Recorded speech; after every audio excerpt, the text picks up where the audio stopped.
ప్రపంచ ప్రసిద్ధిగాంచిన తిరుపతి పుణ్యక్షేత్రంలో నిత్యం లక్షలాది మంది శ్రీవారి భక్తులు వస్తూ ఉంటారు. అలాంటి పుణ్యక్షేత్రంలో శాంతియుత వాతావరణాన్ని నెలకొల్పుతూ చట్ట వ్యతిరేక కార్యక్రమాలను పూర్తిగా అరికట్టేందుకు కృషి చేస్తున్నట్లు ఎస్పీ హర్షవర్ధన్ రాజు తెలిపారు. జిల్లా పోలీసు యంత్రాంగం అత్యాధునిక సాంకేతిక పరిజ్ఞానంతో కూడిన టెక్నాలజీని వినియోగిస్తూ రక్షణ కల్పిస్తోందన్నారు. తిరుపతిలో ట్రాఫిక్ మొదలుకొని గంజాయి వరకు పూర్తి స్థాయిలో నియంత్రణ చర్యలను అమలు చేస్తున్నామని చెప్తోన్న ఎస్పీ హర్షవర్ధన్ రాజుతో మా ప్రతినిధి రవివర్మ ఫేస్ టు ఫేస్.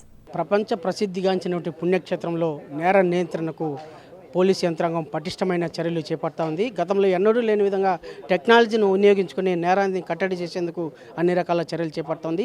ఎలాంటి టెక్నాలజీని వినియోగిస్తుంది ఏంటి అనేది జిల్లా ఎస్పీ గారు మనతో పాటున్నారు. వారిని అడిగి మరిన్ని తెలుసు. సార్ నమస్తే. ఇవాళ నేర నియంత్రణకు తిరుపతి పుణ్యక్షేత్రంలో అంటే సుదూర ప్రాంతాల నుంచి యాత్రికులందరూ వస్తుంటారు. ఇలాంటి ప్రాంతంలో ప్రశాంతతను చేకూర్చేందుకు ఎలాంటి టెక్నాలజీ ఉపయోగిస్తున్నారు ఏంటి సార్?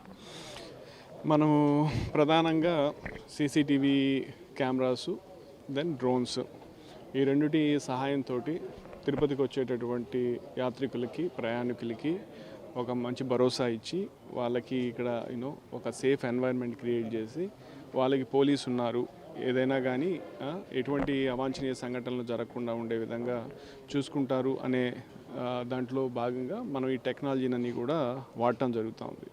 మీరు చూసినట్లయితే నేను జిల్లా ఎస్పీగా ఛార్జ్ తీసుకున్నప్పటి నుంచి లాస్ట్ 5 నెలల్లో మనం ఈ టెక్నాలజీకి సంబంధించి చాలా ఇనిషియేటివ్స్ తీసుకోవడం జరిగింది. ఒకటి సీసీటీవీ కెమెరాస్ ఇన్స్టాల్ చేసే విషయంలో కూడా లాస్ట్ 5 నెలల్లో మనం దరిదాపు ఒక 2000 పై చిలుకు కెమెరాలు ఇన్స్టాల్ చేసాం. అలాగే లాస్ట్ 1 ఇయర్ నుంచి కూడా దరిదాపు మన జిల్లాలో 5000 కెమెరాస్ ఇన్స్టాల్ చేసాం. అండ్ రీసెంట్గా కూడా మనం జీవకోన ఏరియాని కూడా ఎక్కడైతే మనకు కొంచెం న్యూసెన్స్ ఇష్యూస్ ఉన్నాయి, కొంచెం మనకు ఎక్కువ ప్రజలు అసౌకర్యానికి గురయ్యేటటువంటి ప్రదేశం ఉందో ఆ ప్రదేశాన్ని అంతటిని కూడా మనం సీల్ చేస్తూ దరిదాపు 125 కెమెరాలు పెట్టడం జరిగింది. అలాగే మిగతా ప్రాంతాల్లో కూడా మనం చాలా చోట్ల కెమెరాస్ పెట్టాము. సో దీనివల్ల ఏంటంటే మనకు నేర నియంత్రణలో చాలా వరకు హెల్ప్ అవుతూ ఉంది. ఎక్కడైనా నేరాలు జరిగినా కూడా దాన్ని మనము డిటెక్ట్ చేసే దాంట్లో హెల్ప్ అవుతూ ఉన్నాయి. అండ్ కెమెరాస్ ఉండటం వల్ల చాలా చోట్ల మనకు ఈ అఫెన్సెస్ కూడా జరిగే ఆస్కారం కూడా తగ్గుతూ ఉంది. ఫర్ ఎగ్జాంపుల్ ఇప్పుడు బస్ స్టాండ్స్, రైల్వే స్టేషన్ దగ్గర చూస్తే బస్ స్టాండ్, రైల్వే స్టేషన్ దగ్గర కూడా దాదాపు 32 కెమెరాలు పెట్టడం జరిగింది. అప్పుడు బాలాజీ లింక్ బస్ స్టాండ్లో మనకు బైక్ థెఫ్ట్స్ ఎక్కువ జరుగుతున్నాయని కంప్లైంట్స్ ఉండేవి. అందుకని మనం అక్కడ 16 కెమెరాలు పెట్టాము. పెట్టినప్పటి నుంచి కూడా మనకు బాలాజీ లింక్ బస్ స్టాండ్లో బైక్ థెఫ్ట్స్ యొక్క కంప్లైంట్స్ చాలా తగ్గిపోయాయి. సో దాంతో ఏంటంటే మనకు నమ్మకం పెట్టిన చోట ఖచ్చితంగా క్రైమ్ తగ్గుతుందని. ఇక డ్రోన్ విషయానికి వస్తే డ్రోన్ కూడా మనం చూసినట్లయితే తిరుపతిలో మనం బాగా advanced drone, thermal based, artificial intelligence based drone మనం తీసుకొని రావడం జరిగింది. ఇప్పుడు ప్రస్తుతం మనకు జిల్లాలో 2 డ్రోన్స్ మనకు ఉన్నాయి. అట్లాంటివి అవి కాకుండా మిగతా డ్రోన్స్ కూడా మనకు 6 డ్రోన్స్ ఉన్నాయి. సో ఈ డ్రోన్స్ అన్నింటితోటి మనము ఈ ట్రాఫిక్ నియంత్రణకు వాడుతున్నాము. మేజర్ బందోబస్తులప్పుడు, మేజర్ ఫెస్టివల్స్ అప్పుడు, వీటన్నిటి సమయంలో కూడా మనము డ్రోన్స్ వాడుతున్నాము.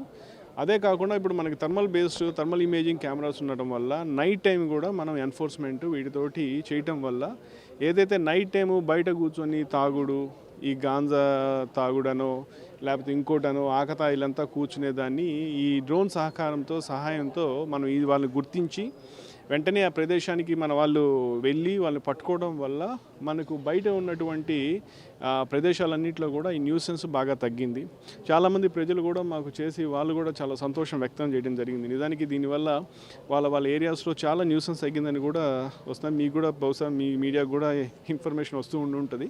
సో కాబట్టి మనము ఏదైతే రాష్ట్ర ప్రభుత్వము టెక్నాలజీని వాడి ప్రజల యొక్క మనం మరింత మెరుగైన సేవలు అందించాలన్న ఒక సంకల్పం ఉందో అదే దిశలో మనం కూడా తిరుపతి పోలీసు కూడా అంతే సిస్టమేటిక్గా ఒక మంచి ప్లానింగ్ తోటి టెక్నాలజీని వాడుకొని ప్రజలకు మంచి భద్రత కల్పించే విషయం కావచ్చు, సేవలు అందించే విషయంలో నిమగ్నులై కష్టపడి చేస్తామని చెప్పి మీకు తెలియజేస్తున్నాం. సార్ ఇప్పుడు ప్రధానంగా అంటే తిరుపతి పుణ్యక్షేత్రంలో కాకుండా రూరల్ ప్రాంతాల్లో ఎక్కువ గంజాయి వాడకం పట్ల అంటే వీళ్ళు గంజాయి సేవించాలంటే రూరల్ ప్రాంతాల్లో తిరుగుతున్నారని మొన్న ఐడెంటిఫై చేశారు దామినేడు ప్రాంతంలో. ఇలాంటి ఇంకేమన్నా భవిష్యత్తులో ఇలాంటి ఐడెంటిఫై చేసి నియంత్రణ చర్యలు అన్నీ ఉన్నాయా?